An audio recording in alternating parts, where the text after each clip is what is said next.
हरे राम राम राम हरे हरे, हरे कृष्ण कृष्ण कृष्ण कृष्ण हरे हरे. जय जय रघुवीर समर्थ. जेणेकरून निघून जातील रजतम दुष्ट स्वभाव रे, चितघन सहज अनंत रूपिया उपजा हा सद्भाव रे. यातलं शेवटचं मागणं आहे ते खूप महत्वाचं आहे. असं सच्चिदानंद घन असं म्हणतात झालं, असं जे आत्मरूप आहे त्याच्याविषयी सद्भाव निर्माण होऊ दे, म्हणजे त्याच्याविषयी श्रद्धा निर्माण होऊ दे, त्याच्या अस्तित्वाविषयी जराही शंका राहू नये. अस्ति इथे उपलब्ध हो असंच कठोपनिषद सांगतात. ते आहे असं समजूनच त्याचं चिंतन केलं तर ते अनुभवाला येऊन जातं. पण जोपर्यंत ते आहे असा निश्चय नसतो तोपर्यंत अनुभवायला फार कठीण आहे. म्हणून परमार्थामध्ये श्रद्धेचं अपार महत्व आहे. आणि श्रद्धा कुठपर्यंत लागते ती, त्या अनुभव येईपर्यंत श्रद्धा जपावी लागते. ती जपली जाते जसजसं आपण अभ्यास करू, साधना करू, तस तसं श्रद्धेचा विषय आहे तो तस तस आपल्या जवळजवळ येतं असं वाटतं. आणि तो जवळजवळ आला असं वाटलं किंवा आपली श्रद्धा जास्त तयार होऊन जाते. आणि त्याला सारखे जर श्रवणाची भर पडली, आणि श्रवण शब्दाचा अर्थ आपल्याला माहिती, नुसतं वाचणं ऐकणं त्याला श्रवण म्हणतातच. पण तरी सुद्धा जीवब्रह्मैक्याविषयी निश्चय होणं त्याला खऱ्या अर्थाने श्रवण म्हणतात. आणि असं श्रवण जे आहे ते सातत्याने करत राहिलं, सद्भाव ज्याला म्हटलं इथे, तो सद्भाव निर्माण होतो. आणि सद्भाव शब्दाचा अर्थ श्रद्धा असा आहे आणि अस्तित्व असं आहे की त्याच्या अस्तित्वाविषयी जराही शंका नसावी. एक मोठी अडचण आहे की जे अरूप आहे, जे निर्गुण निराकार निरवयव असं म्हणतात, ते आहे असं स्वरूप असं हे करायचं, निश्चय करायचा. आणि ते सगळं इथे एवढं मोठं दिसतंय भरलेलं, ते नाही असा निश्चय करायचा, हे साधकाच्या दृष्टीने खूप कठीण आहे. आणि कोणाच्याही दृष्टीने कठीणच आहे. जो प्रापंचिक विचारामध्ये आहे आणि दैनंदिन विचारामध्ये जीवनात घडलेला आहे त्याच्या दृष्टीने हे कळणं कठीण आहे, पटणं आणखी कठीण आहे, आणि त्यानुसार साधना करणं आणखी कठीण आहे. त्यामुळे संबंध जीवन जे आहे मुळात ते असं नामरूपात्मक जग आहे की जे जग मिथ्या असं शास्त्र सतत सांगतं. त्यातच जात असल्यामुळे त्याचेच अखंड स्मरण असतं, त्याचा संस्कार असतो, त्यात सत्यत्व असल्यामुळे तो संस्कार घट्ट होतो. तो संस्कार दृढ झाला की त्याचे परिणाम आणखी व्हायला लागतात आणि तसतसं श्रद्धा दूर जाते. असा सगळ्याच बरोबर विचार बसवून घेतला तर श्रद्धेचं आणि आस्तक्य बुद्धी ज्याला म्हणतात, सद्भाव इथे म्हटलंय, त्याचं किती महत्व आहे परमार्थात हे आपल्याला कळतं. आणि जरी आस्तक्य बुद्धी टिकून राहिली, आणि ती टिकून राहिलेली जी आहे ती वापरता आली, मुद्दा तोच आहे. नुसतं आस्तक्य बुद्धी आहे असं भागत आहे. श्रद्धा हे साधन आहे आणि साधनाचं रूपांतर साध्यात होईपर्यंत साधना करत राहणं काम आहे. आणि एकदा साध्यात रूपांतर झालं की साधना जी आहे ती गौण होऊन जाते. मग सद्भाव हा जो तो सहज स्वभाव होऊन जातो. पण असं कसं आहे, हे पुढे सगळं होणाऱ्या गोष्टी आहेत. म्हणून म्हटलं ते की दृश्याभासा मिथ्या आतील कशाचं दरडे हा वरे. आता हेच पटणं मोठं कठीण असतं. बघ अशी म्हणालो दोन अत्यंत विरुद्ध गोष्टी आहेत. जे दिसत नाही, अजिबात कधीही जाणवत नाही, कळत नाही, लक्षात येत नाही, ते फक्त सत्य आहे. आणि जे रोज दिसतं, कळतं, ऐकू येतं, जे सगळ्या प्रकाराने ते आपल्याला त्याची जाणीव होते ते मिथ्या आहे. असा अत्यंत विरोधाभासात्मक हा विचार आहे. आणि हा विरोधाभासात्मक विचार जर आम्ही स्वीकारला आणि स्वीकारून त्याप्रमाणे निश्चय करत राहिलो तर मुद्दा तोच आहे. आणि निश्चयाचे बळ तुका म्हणे तेच बळ. आता याविषयी सुद्धा काही आपल्याला मदत होते, विचाराची तर्काची मदत होती. आणि त्या मिथ्यात्वाची लक्षणं जर नीट जाणून घेतली तर तो तर्क जो आहे तर तर्क बरोबर त्याचं आवश्यक जे फळ द्यायला पाहिजे देतो. आता बरीच मिथ्यात्वाची लक्षणं सतत आपण पाहतोय. आधी साधं एक मिथ्यात्वाचं लक्षण घ्यायचं झालं तर शरीराच्या दृष्टीने त्याला जन्म जरा मरण आहे, आणि दुसऱ्या जगाच्या दृष्टीने उत्पत्ती स्थितीला आहे. अचेतनाला उत्पत्ती स्थितीला असते आणि चेतनाला जन्म जरा मरण असतं, अशी वाटणी आहे. आणि हे जर सतत लक्षात राहिलं तर मग थोडं हे मिथ्यात्व जे आहे, एकच लक्षण मिथ्यात्वाचं आपल्याला पुरेसं लक्षात घेतलं तर मिथ्यात्व पटणं मग फारसा अवघड जाणार नाही. पण एकच लक्षण जे आहे ते रोज आपण जरी विचार म्हणत आला तो चटकन आपण फेटाळून लावतो. तो हेच कारण आहे. तो विचार आपल्याला परवडणारा असतो, तो विचार झेपणारा असतो. त्या विचारात सहज येऊन जगणं हे कठीण वाटतं फार. पण आता प्रत्येक गोष्टीला ज्याची त्याची किंमत द्यायला लागते. जे मिळवायचं ते जर असं अमूल्य असेल तर त्याचं जे मूल्य आहे ते त्याला द्यायलाच लागतं. आणि असा जर विचार झाला, सारखा विचार करत राहिलं तर मग आपल्याला दृश्य भाषा मिथ्या याचे कशाचं दरडे हवं रे. आता मुद्दा आहे, हे जर मिथ्या असेल तर त्याचे हाव धरून आहे, हा मुद्दा आहे. आता हे अनुप्रास ऐकून मला आलं, नदी किनारे गाव रे, पिप्पल झोबे मिळे अंगणात, थंडी थंडी छाव रे. आता असं एक जुनं गाणं आहे फार. असं एक जुनं गाणं आठवलं कारण आहे की ते जे आहेत त्यांची इतकी अनुप्रासाची सवय लागली की आपल्या मनात रेंगाळ अनुप्रास आपोआप बाहेर येतात. त्यांचा मोठा प्रभाव आहे. फार जुनं गाणं आहे. तुमच्या कोणाला माहीत नसावं, लक्षात नसावं अशी अपेक्षा आहे. दृश्य भाषा मिथ्या यातील कसा जरणे हाव रे, माझी हाव कशाला जरायची. म्हणजे मुद्दा एकच आहे की त्यात राहायला अडचण नाहीये, पण त्याची हाव धरून आहे. आणि हाव कशासाठी असते, तर हाव धरल्यानंतर त्यातून जे फळं मिळतं, त्यातून जे सुखाची साधनं मिळतात, त्या सुखाच्या साधनामुळे हाव निर्माण होते. आता हे मोठं गणित जे आहे हे लक्षात जर ठेवलं तर जी सगळी हाव असते ती सुखाच्या साधनांची असते. आणि साधनांची हाव असते, नुसत्या साधनांची हाव असणं शक्य नाही. असेल समजा एखादा वेडा म्हटला पाहिजे की नुसती साधनं गोळा करून ठेवायची, त्यात सुख भोगायचं नाही. असं कदरीची कथा प्रसिद्ध आहे भागवतामध्ये. ही सगळी सुखाची साधनं आणि गोळा करून ठेवली, पण ती तशीच ठेवली, त्याचं भोगायचं नाही एक काळी इतकं सुद्धा. असा हात झाला तर पराकोटीचा झाला. पण मुद्दा एकच आहे की ही सुखाची साधनं असतात, ती सुखाची साधनं असतात. आता एक आणखी प्रश्न येतो, जी सुखाचे साधनं म्हणून घेतली, जमा करून ठेवली, त्यातूनच दुःख निर्माण होतं का कधीतरी, असा एक प्रश्न आहे. असा विचार करायला लागला तर हे सुद्धा आपल्याला कळतं की त्यातूनच दुःख निर्माण होण्याची शक्यता असते. आणि ते दुःख निर्माण झाल्यानंतर सुखाच्या साधनाचं रूपांतर दुःखामध्ये झालं. असं जे होतं त्यावेळेला कुठून हे केलं मी, कशाला केलं, नसतं केलं तर बरं तर राहिलं झालं असतं, इत्यादी तात्कालिक विचार येतात. आणि ते दुःख नाहीचं झालं की पुन्हा पहिल्या वळणावरती गाडी जाते.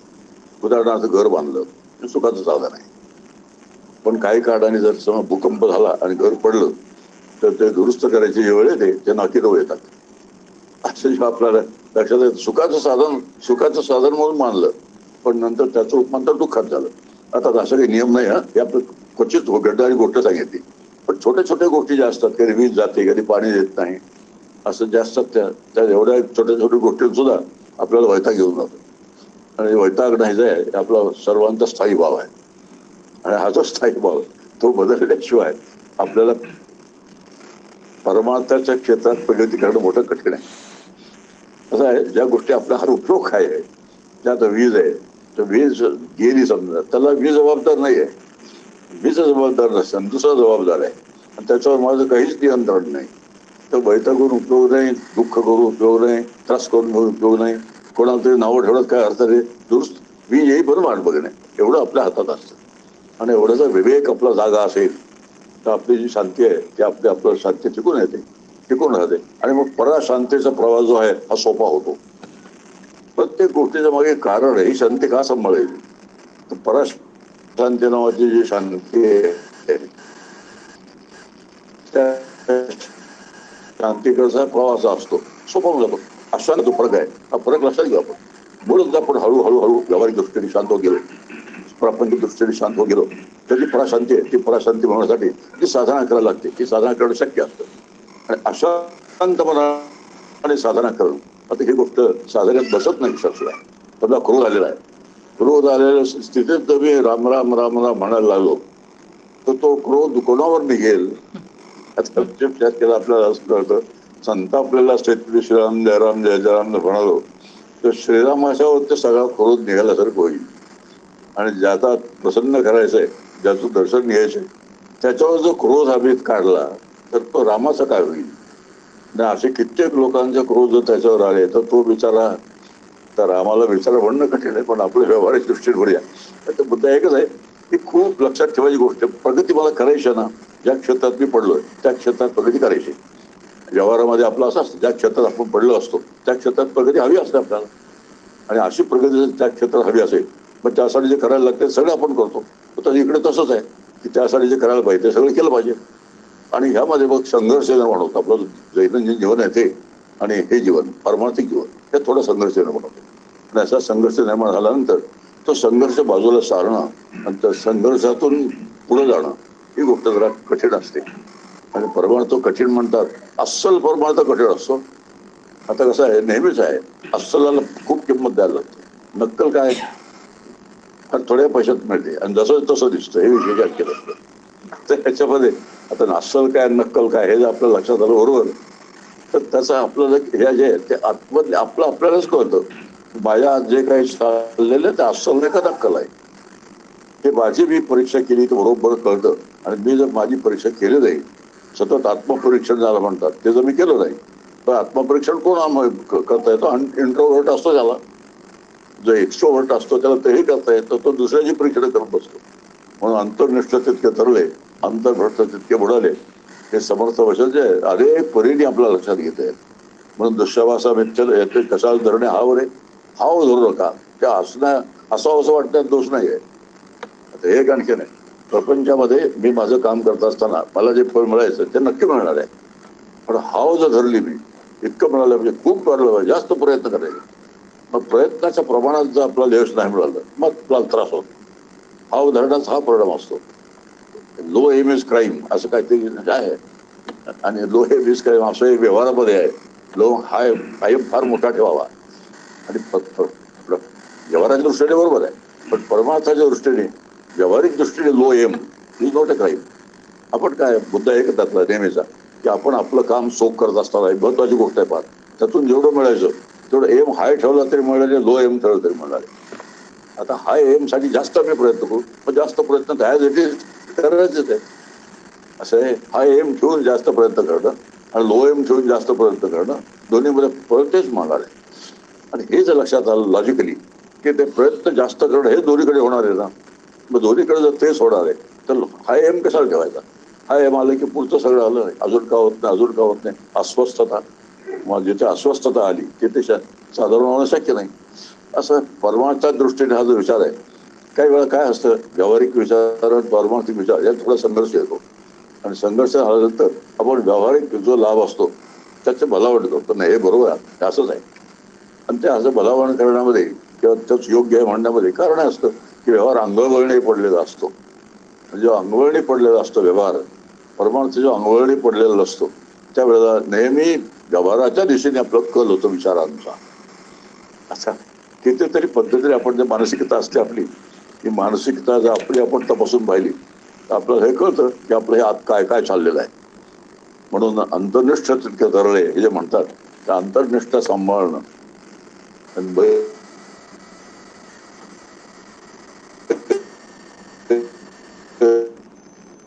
कमी कमी ठरलं, हे जे काही शास्त्र तत्व आहे समर्थांच्या संदर्भातलं, तो नीट लक्षात ठेवलं तर कशा सुधारणे हावर आहे या म्हणण्याचा जो आशय आहे की त्याची गंभीरता जी आहे ती आमच्याला गंभीरता कळते.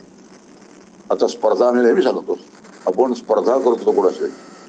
आता स्पर्धेने तुम्ही काय मिळवणार? आता स्पर्धेमध्ये हाव असते, स्पर्धेमध्ये अनुचित हाव असते, आपल्याला माहित असते हाव आहे. आपण स्पर्धेसाठी करतो, पण स्पर्धा कशासाठी? जास्त मिळण्यासाठी. जास्त मिळण्यासाठी स्पर्धा असेल त्याला हाव मिळायला पाहिजे. मग स्पर्धेने काय होतं?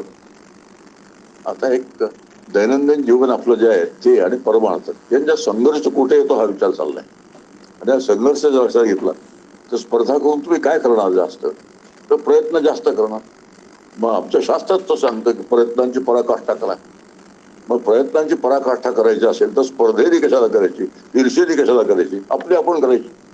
असं हे झालं. एलिमेंट जे स्पर्धेचा ईर्षेचा आहे ते त्यातून निघून गेलं, तर प्रयत्न तेवढेच आहेत. प्रयत्न तेवढेच जर असतील तर ईर्षेने जे मिळेल, स्पर्धेने जे मिळेल ते जेवढं मिळायचं तेवढं मिळून जाईल विदाऊट दॅट. असं शांत विचार जर केला आपल्याला तर हे सगळं जग स्पर्धेचं आहे, स्पर्धेचं तुम्हाला या जगात टिकता येणार नाही, अशा पद्धतीचे जे एक विचार मांडले जातात ते सगळे विचार आहेत त्याचा अंडर करंट असतो जो आहे तो हवेचा असतो. म्हणजे अधिक काहीतरी हवं त्याचा असतो. म्हणून कशाचं धडे हावरे एकच वाक्य आपल्या समोर आहे, पण त्याच्यामध्ये पुष्कळ गोष्टी असं अनुसूत आहेत जे समजावून घेतले हळूहळू आपल्याला. ते आत्मपरीक्षण नावाची गोष्ट आहे, आत्मसंवाद नावाची गोष्ट आहे. फार चांगला असतं ते आत्मसंवाद. आत्मसंवाद शब्दार्थ आपण आपल्याशी बोलणं आणि आपण आपल्याशी बोलताना आपल्याला तपासून पाहणं आणि ते स्पष्टपणे तपासून पाहणं. असं आहे, दुसऱ्याशी बोलताना कधीच आपले आपण दुर्गुण झाकून टाकू, झाकले पाहिजे ते. पण असं आहे, आपल्या दुर्गुणांची कबुली जबाबदारी दिली आपण सारखे तर समोरचा माणूस सारखा त्या दृष्टीने आपल्याकडे बघायला लागतो. म्हणून मी नेहमी सांगतो की आपल्यामध्ये जे दुर्गुण असतील, वाईट ट्रेट्स असतील ते कधीही आपल्याला स्वतःहून सांगू नका. कारण समोरचा माणूस सारखा त्या दृष्टीने तुमच्याकडे बघेल आणि तो त्या दृष्टीने माझ्याकडे बघतो हे मला सारखं कळेल आणि पुन्हा पुन्हा त्याच गोष्टी रिपीट होत जातील. कन्फेशन ज्याला म्हणतात ते कन्फेशन देवाकडे जाऊन द्यावं, मंदिरात जाऊन द्यावं, माणसाकडे देऊ नये. ह्या ज्या गोष्टी आहेत त्या तपशिलाच्या गोष्टी आहेत साधनेच्या दृष्टीने, पण या तपशिलाच्या गोष्टी साधनेच्या दृष्टीने आहेत ते साधनेच्या दृष्टीने खूप महत्वाचे आहे. ते जपलं तर आपल्याला मग ख्रिश्चन धर्मात आहे कन्फेशनची पद्धत, पण ते जे धर्मगुरू आहेत त्याने त्याचा गैरफायदा घेतल्याचे अनेक दाखले आहेत. पण असं देव जो आहे आपला तो नक्की त्याचा फायदा किंवा गैरफायदा काही करणार नाही. उलट आपलं मन मोकळं केलं तर समाधान मिळेल. कुठेतरी जाऊन मोकळं केलं, सुरक्षित ठिकाणी जाऊन मोकळं केलं, ही सर्वात महत्वाची गोष्ट. असं काय मानसिकता आपली सांभाळणं हे परमार्थात फार महत्वाचं आहे. आणि याला विचार केला तर पॉझिटिव्ह थिंकिंग असंही म्हणतात की माणसाला कबुली जबाब देणं हा निगेटिव्ह थिंकिंग आहे आणि ईश्वराला कबुली जबाब देणं पॉझिटिव्ह थिंकिंग आहे. वास्तविक ईश्वराला कबुली जबाब द्यायची गरजच नाही, त्याला आधी माहित असतं सर्वज्ञ आहे. पण त्यात आपलं मोकळेपण असतं, मन मोकळं होऊन जातं एवढी गोष्ट खरी. तरी असे विरोधाभास या परमार्थाच्या क्षेत्रात आहेत. मी ज्या देवाला कबुली जबाब देतो तेव्हा देवाला जणू माहीत नसल्यासारखा थाट असतो. मग त्याला सर्वज्ञ कसं म्हणायचं?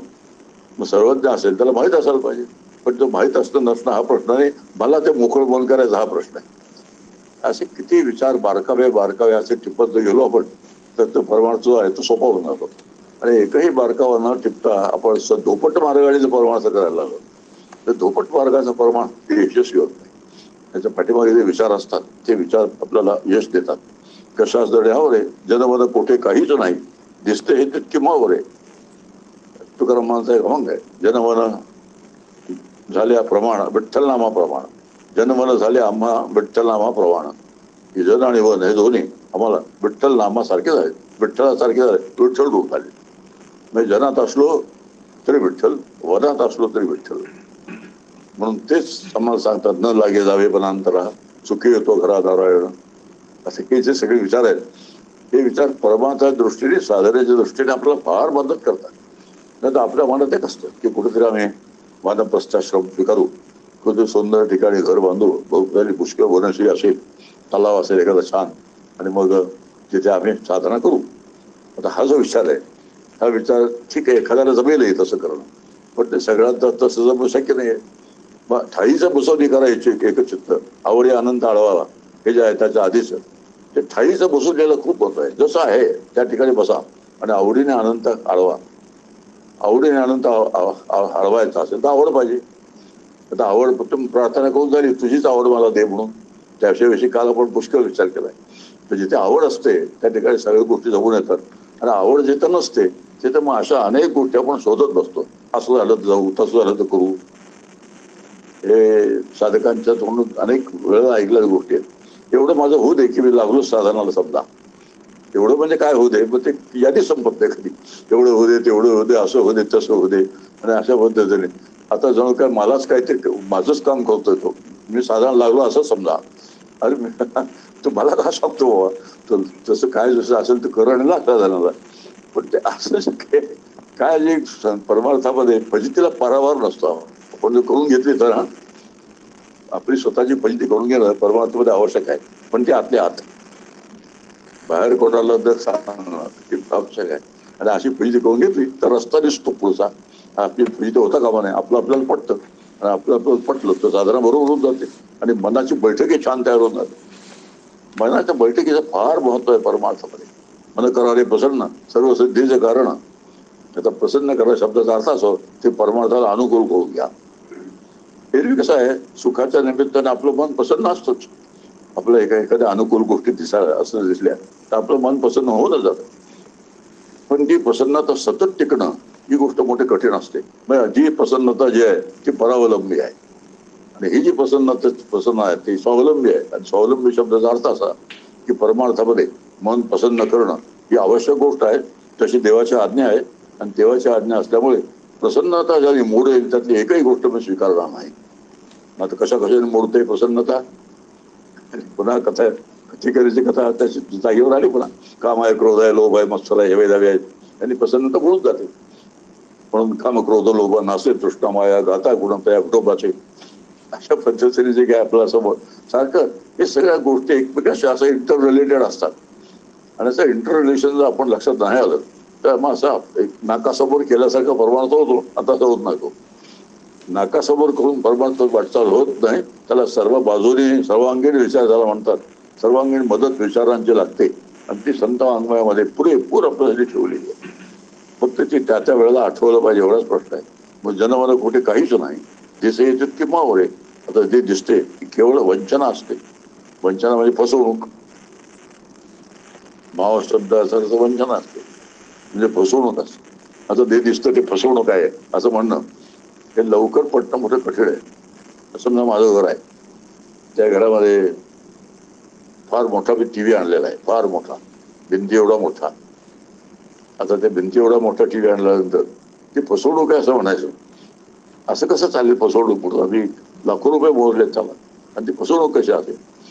फसवणूक असा असेल त्याचा अर्थ असा आहे की त्यातून जे मला मिळतं, त्यातून जे मला मिळतं ते जे मिळणं आहे ते परावलंबी आहे. सगळीकडे तोच नियम आहे. कुठेही जातो त्यातून जे मला मिळतं सुख, ते सुख परावलंबी आहे. म्हणजे त्याच्यावर अवलंबून आहे. आणि त्याच्यावर अवलंबून असेल तर त्यामध्ये कधी दुःखही मिळेल, कुठे टीव्ही रडताना दिसतील, हसताना दिसतील, मारामारी करताना दिसतील, खून पडताना दिसेल, सगळं काही दिसेल त्याच्यावरती. आता ह्याचा अर्थ असा होतो कधी सुख मिळेल कधी दुःख मिळेल. मग असं जे परावलंबित्व आहे ते परावलंबित्व कशाला पाहिजे? पण असा विचार नाही आपल्याला करता येत नाही. आणि करता येत नाहीचं कारण आहे त्याचं व्हॅल्युएशन आपण बरोबर केलेलं नसतं. आणि असं व्हॅल्युएशन जर बरोबर केलं तर मग आपल्याला कळतं की जे सुखाचे साधन म्हणून मी आणलं त्यातूनच माझ्या दुःखाचीही व्यवस्था आहे. आणि हे दोन्ही जर असे हातात हात घालून चालत असतील, कधी सुख आहे कधी दुःख आहे, कधी दुःख आहे कधी सुख आहे, तर मग द्वंद्व झालं. द्वंद्वातीतम गगन सदृशम तत्त्वमस्याचे लक्ष्यम वगैरे आपण इकडे जोरात म्हणतो. ब्रह्मानंदम प्रभुसुखदम केवलम ध्यानमूर्ती असं सगळं म्हणायचं असतं. ते द्वंद्वातीत आहेत असं म्हणायचं असतं. कोण श्रीगुरु द्वंद्वातीत आहे कारण त्यांनी द्वंद्वातीत राहिले, त्यांचं कामच आहे. आणि आम्ही द्वंद्वातीत त्यांना म्हणणं नाही आमचं काम आहे. पण कुठे आपण द्वंद्वातीत झालं पाहिजे ह्याची व्यवस्था काय? त्याची व्यवस्था काहीच नाही. आणि असे जेव्हा सगळी गैरव्यवस्था होऊन जाते त्यावेळेला म्हटलं जातं, सगळं गोकळलं जातं. पण त्याच्या पुढे जे आहे काही बाहेर जे हवं ते होत नाही. म्हणून हे दिसते तितके मावरे शब्दाचा अर्थ आहे जितके दिसतं तेवढं वंचना आहे. वंचना शब्दाचा अर्थ फसवणूक असा आहे.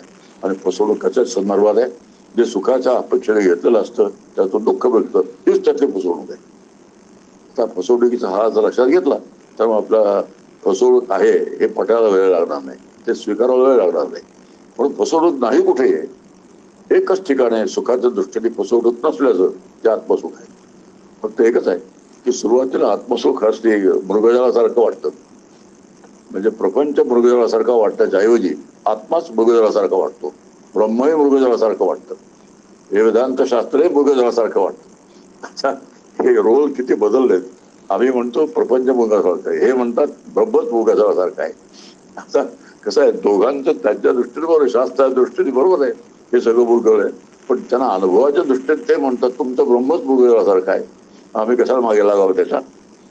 अशा पद्धतीने फार मोठा संघर्ष असतो, विरोध असतो. या विरोधातून वाट काढून मग अशी सुरुवातीला घडवलं पण की आस्तिक्य बुद्धी, त्या आस्तिक्य बुद्धी लागते, सद्भाव लागतो. आणि सद्भाव शब्दाचा ब्रह्म आहे असा निश्चय. बरोबर दिसत नाही, कळत नाही, ऐकू येत नाही, काही होत नाही, तर ते आहे ते नक्की आहे. कशावरून आहे? संत सांगतात त्यावरून. संतांना विश्वास का ठेवायचा? एकच कारण आहे, ते जे सांगतात ते केवळ माझ्या हितासाठी आहे. त्यांचं स्वतःच त्यात काहीही हित नाही आहे, त्यांचा स्वतःचा कोणताही त्यात फायदा नाही आहे. आणि त्यांचं हित त्याच्यात नसताना सुद्धा त्यांनी अनेक गोष्टी सफर केला. आणि इतक्या गोष्टी सफर करून सोसून सुद्धा तुकारामाने स्वतःची संत सोसी जगाचे आघात, तुकारामाने संतांचं वर्णन केले. जो जगाचे आघात सोसतो त्याला संत म्हणावं. आणि हे तर संतांचं लक्षण आहे. आघात होतात म्हणजे संतांच्यावर, त्यासाठी तुकाराम माझं म्हणत नाही आणि ते सोसावे लागतात त्यांना, हेही ते सांगतात. मग आघात सोसू दे जे आमच्या हितासाठी, इतकं इतकं देऊन ठेवतात, करून ठेवतात, सांगतात. ते त्यांचा स्वार्थ काही नाही हे जर 100% कळलं तर हे ते जे सांगतात त्यात माझा काहीतरी फायदा असला. असं जर लॉजिक वापरलं तर त्या लॉजिकने आपल्याला श्रद्धा वाढते, श्रद्धेने सद्भाव वाढतो, सद्भावाने साधनाकडची गती वाढते. साधनाकडची गती वाढली की मग सद्भाव जो आहे तो सद्भाव अधिक अधिक अधिक घट्ट होतात. असं जे एक एक एक एक एक एक आहे त्याच्यामध्ये हे सगळं विचाराने होतं. म्हणून ऐशी विचाराची काम आहे, उगा भ्रमू नये भ्रमे. समर्थ म्हणतात सगळी विचाराची कामं आहेत, उगीच भ्रमिष्ठासारखं काहीतरी करू नका.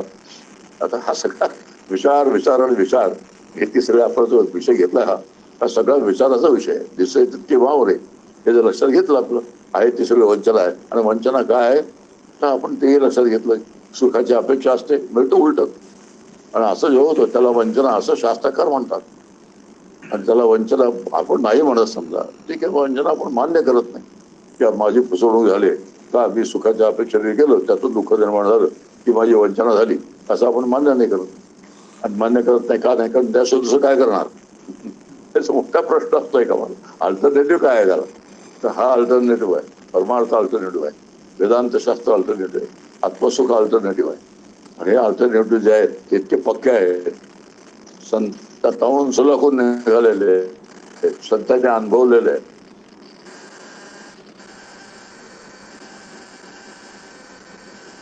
आणि असं जे अनुभवलेलं आहे त्याच्या मागे आम्ही बरोबर गेलो तर आपल्याला जे मिळालं ते मला मिळणार. त्याला काय मिळालं आता तुकारामांचा प्रसंग प्रसिद्ध मग आनंदाची रोही आनंद आहे त्यांना मिळालं. मी त्यांच्या मागे त्याला जे मिळालं ते मला मिळेल असं साधं लॉजिकचं वापरलं. मग त्यांना मिळालं कशावरून असं त्यांना मिळालं कशावरून का ते जे सांगतात आनंदाची रोही ते सांगून मला त्यांना काय उपयोग मला सांगून त्यांना काहीच उपयोग देतात. बरं ते त्याने समजा सांगितलं आनंदाची रोही तर मी त्यांना काय जाऊन देणार आहे का काहीच देणार नाही. मग कशाला सांगतील अशा पद्धतीने सगळे विचार करत बसलं जर आपल्याला तर लॉजिकचा काही प्रमाणात उपयोग होतो. या अर्थी संतांना जे मिळालं ते त्यांच्या मागे गेलो तर मलाही मिळेल हे सिंपल लॉजिक आहे. आणि सिंपल लॉजिक जर आपण लक्षात घेतलं तर आपल्याला श्रद्धा नावाची गोष्ट सांभाळणं कठीण जाणार नाही. आणि श्रद्धा असली श्रद्धावाना बदल त्यानं पण पुढे घातले तत्पर हा त्याच्या पुढे वाटाय संयतेंद्रिय हा असं आहे. पूर्वार्ध आम्हाला सगळ्यांना छान पाठ असतो. श्रद्धावाना बदल त्यानं हे अगदी छान आहे. लक्षात ठेवायला सांगायला आणखी छान आहे. पण तत्पर हा श्रद्धेचा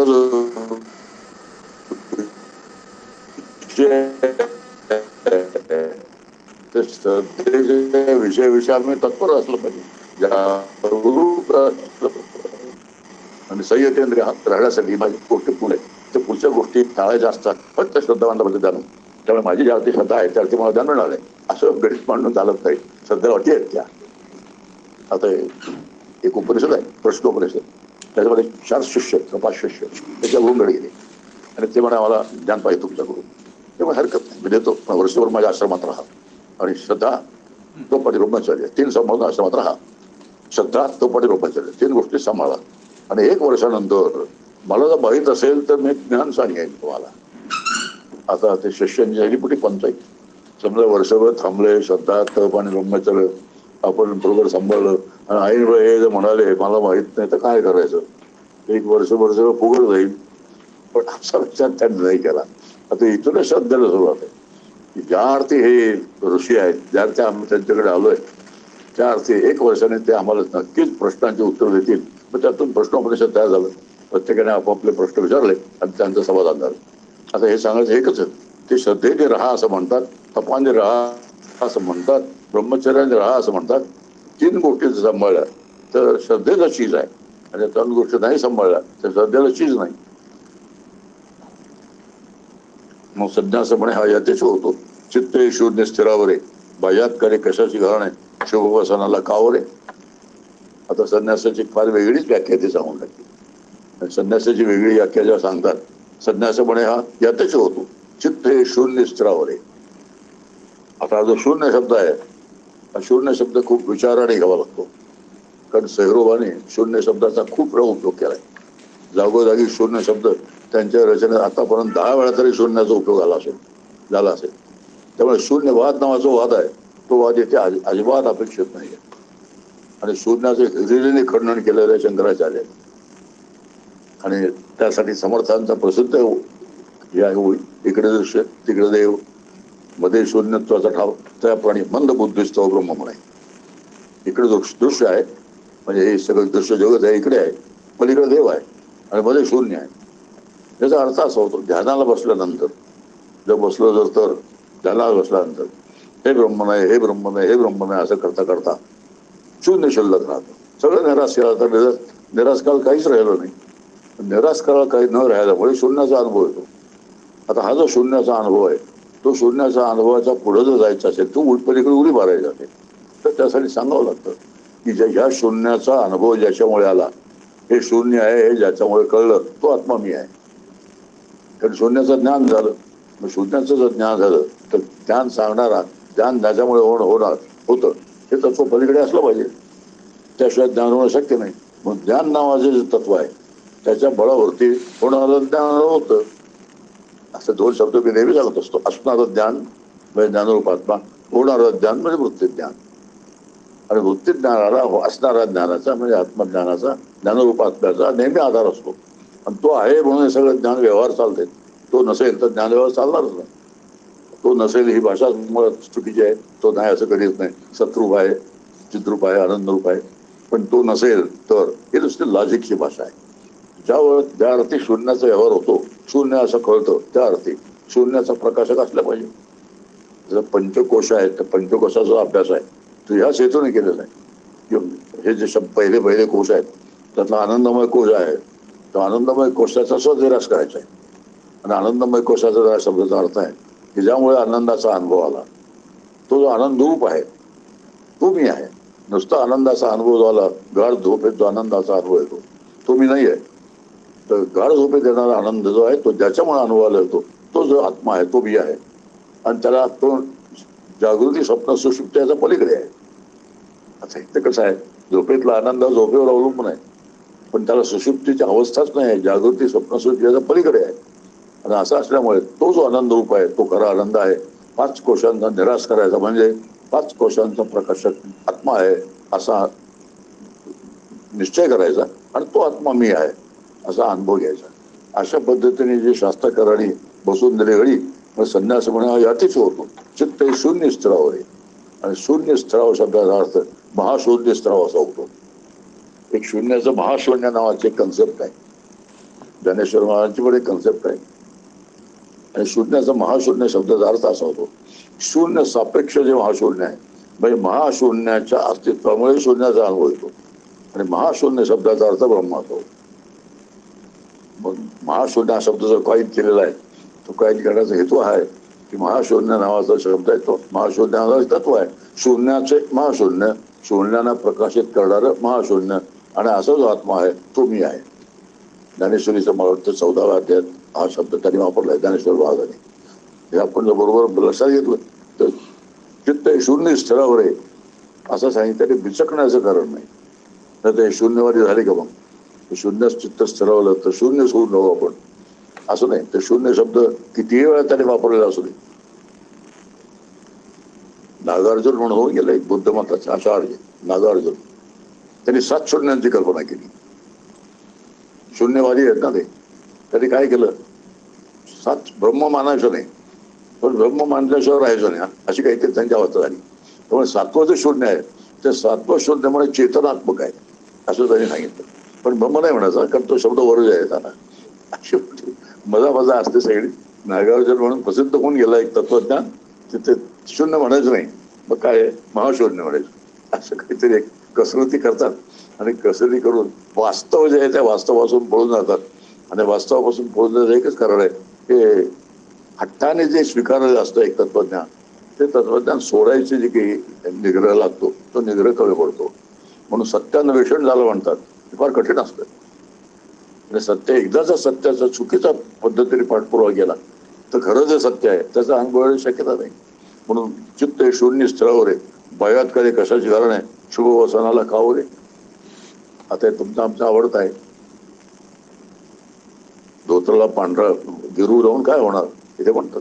शुभ वसनाला पांढरं कपड्याला काव म्हणजे गिरू. काव गिरू लावून काय होणार म्हणजे ते नुसतंच संन्यास हे करून भगव करून त्याचा उपयोग काय असा प्रश्न विचारतात. आता हे जे प्रश्न आहे ते आम्हाला खूप आवडतात की याने करून काय होणार. पण हे बोलण्याचा अधिकार ज्याला आहे तो कोणाला आहे हे वरती आपल्या 2-3 श्लोकात बघितलं आपण. हे बोलण्याचा अधिकार कोणाला आहे की नुसती भगव अवस्था करून काय होणार हे कोणी बोलावं. ज्याला भगव्य वास्तव जरूर नाही पण भगव्य वास्तव ज्याच्यासाठी आहे ते ज्याने अचीव केलेलं आहे असा कोणी जो संन्यस्त आहे त्यालाही बोलण्याचा अधिकार आहे. आम्ही तोंड सोडायचं म्हणून आम्ही पण तोंड सोडतो. असंच काही फार मोठी गडबड असते आपल्या विचारसरणीमध्ये. म्हणून बजात्कारी कशाची घरणे शुभ वसनाला खावरे. त्याला बाह्यात्कार शब्द वापरलाय. बाह्यात्कार शब्दाचा अर्थ ते नेहमी उथळ असतात लोक. बाह्यात्कार जे असते लोक उथळ असतात. उथळपणाने एखादं विधान करणं आणि जबाबदारीने विधान करणं यामध्ये फरक असतो. तो फरक आपण रस्ता घेतला तर ज्याने निदान भगवं वस्त्र घातलंय त्याने देखाव्याचा का विना ते घातलेलं आहे. एक असे संन्यासी आले होते. शास्त्रात सांगितलं संन्यासी असतं त्याचा नमस्कार करावा, पाया पडा. मी पाया पडलो. म्हणजे का पाया पडला म्हटलं, मी तुम्ही संन्यासी आहात म्हणून पाया पडला. अहो नाही म्हणे, मी कसला संन्यासी, हा आमचा युनिफॉर्म आहे. आता एका दिवशी तरी फार प्रामाणिकपणे मान्य करून टाकलं की माझा तुमचा युनिफॉर्म आहे, त्या संस्थेमध्ये आम्हाला ते चालत नाही. आता किती मोकळा असला पाहिजे माणूस तो. विचार करण्यासारखी अशी माणसं आहेत ना, असं अशी सुद्धा माणसं आहेत. म्हणे सोयरा आत्मस्मरण आहे, मोठाचे मोक्ष उपावरे, सदैव कीर्तन करणं हे भवसिंधू तळ्या नावरे. अशा पद्धतीने एक श्लोक आपल्या समोर आहे. म्हणे सोयरा आत्मस्मरण. एका शब्दाचा विचार करूया. आत्मस्मरण शक्य आहे का? आत्मस्मरण सोयरा म्हणतात आत्मस्मरण करा, पण स्मरण कशाचं होतं? ज्याला रूप पाहिजे, नाम पाहिजे. नामरूपातली गोष्टी असतात त्याचं स्मरण शक्य आहे. तुम्ही आठवड्याचे लक्षावधी विषय तपासून बघा. नाम आहे आणि त्याचं रूप आहे. नामरूपात्मक पदार्थाचं स्मरण होतं. आता आत्म्याला जर स्मरण नाही, आपलं नामरूप नाही, तर स्मरण होईल कसं? मग आत्मस्मरण शब्द कसा काय वापरला? असा विचार केला. विचार का करायचा असतो? आपण भलतीकडे भरकंड जाऊ दे म्हणून. नाही तर मी आता आत्म्याचं स्मरण करायला बसलेलो आहे असा विचार जर मी केला आणि मी आत्मा आत्मा आत्मा म्हणत बसलो तर आपल्याला काय होणार नाही, त्याचा उपयोगच होणार नाही. मग आत्मस्मरण शब्दाचा अर्थ आहे आत्मस्वरूप जे आहे त्या आत्मस्वरूपाचं चिंतन. आत्मा सद्रूप आहे, चिद्रूप आहे, आनंद रूप आहे, अजय आहे, अजर आहे, अमर आहे, अनेत्र आहे वगैरे वगैरे. असे सगळे मुंडकोपनिषद फार मोठं वर्णन आहे आणि ते सगळं वर्णन या पद्धतीचे अजय अजय अजर अमर अनेत्र अजीव अमन अप्राण. त्या आत्म्याला मन नाही, त्याला प्राण नाही. मन नाही आणि प्राण नाही, त्याला शरीर नाही, तरी सुद्धा तो आहे. आता इथेच मोठा संघर्ष आहे की आपल्या एखाद्या वस्तूला असेल, समजा एक मनुष्य आहे आपल्या समोर, त्याला मन असतं, त्याला प्राण असतं, त्याला शरीर असतं, रूप असतं, रंग असतो, म्हणून आम्ही त्याला आहे म्हणतो. पण त्यातलं काहीच नाही, तर तेच फक्त आहे. आणि ज्याला हे सगळं आहे तो मिथ्या आहे. अशा पद्धतीचे जे चिंतन करावं लागतं ते चिंतन अंगवळणी पडेपर्यंत वेळ जातो पुष्कळ. आणि त्या अंगवळणी पडल्यानंतर मग त्यासारखा आनंदाने दुसरा, पण अंगवळणी पडेपर्यंत धीर धरावा लागतो. म्हणून संत म्हणतात धीर धरले ते धीरापोटी असती मोठी फळे गोमटी. एक एक वाक्य फार सुंदर असतं.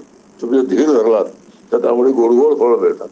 पण तुम्ही आधीच धैर्य सोडून दिलात तर मग ती गोडगोड फळं तुम्हाला मिळणार नाही. म्हणून हे जर सगळं समजून घ्यायचं असेल तर आत्म्याचं स्मरण शब्दाचा अर्थ आहे की आत्म्याचं स्वरूपाचं स्मरण. आणि स्वरूपाचं स्मरण शब्दात आत्ता जे सांगितलं अजय आहे, अजर आहे, अमर आहे वगैरे वगैरे, अशा पद्धतीचं त्याचं चिंतन आहे, त्याला इथे आत्मस्मरण म्हटलंय. तो आत्मस्मरण हा शब्दाचा बरोबर अर्थ लक्षात घ्यायचा आणि कुठेही चखायचं नाही. ते चखण्याची जागा परमार्थात. आता शून्य मग असे आलं, शून्य म्हटलं तर लगेच चक्कायला वाटेल. शून्य मत नावाचं मत आहे, ते बुद्धांचं मत आहे. शून्यवादाचं शंकराचार्याने हिरिली खंडन केलेलं आहे. मग ते शून्य कसं म्हटलं, असं असं काहीतरी होत जाईल. मग शून्याचं महाशून्य माहीत असेल तर चकायला होणार नाही, तेच माहीत नसेल तर चकल्याशिवाय राहणार नाही. म्हणून म्हणे सोयरा आत्मस्मरण आहे मोठाचे मोक्ष उपाय. मोक्षाचा मोठा उपाय जो आहे तो आत्मस्मरण आहे. त्या आत्मस्मरणाचा